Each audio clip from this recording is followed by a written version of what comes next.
Si preannuncia un sabato blindato a Padova dove si verificherà un vero e proprio ingorgo di cortei e manifestazioni. Casa Pound ha infatti confermato che sabato andrà in scena nel Salotto Buono Cittadino la manifestazione di protesta dopo l'assalto subito a febbraio dai militanti del Pedro. Il corteo partirà da Corso Milano a metà pomeriggio e Casa Pound fa sapere che questa manifestazione nasce per ribadire, si legge in una nota, che la piazza non è a uso esclusivo dei centri sociali e della sinistra. Lo slogan dell'evento di piazza sarà "Basta con la mafia antifascista", frase che ha già suscitato proteste e polemiche in seno all'ANPI, ai sindacati e alla politica.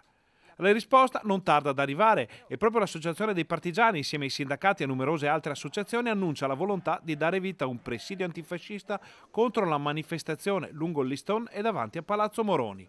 La richiesta è già stata formalizzata al prefetto Giuseppe Forlenza.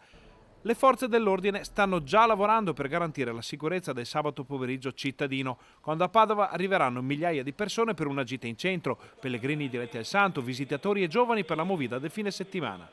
I sindacati hanno raccolto l'adesione di Verdi, Coalizione Civica, Movimento 5 Stelle, Partito Democratico, Rifondazione, Arci, Assopace, Beati Costruttori di Pace, Lega Ambiente, Libera, Rete Studenti Medi e UDU.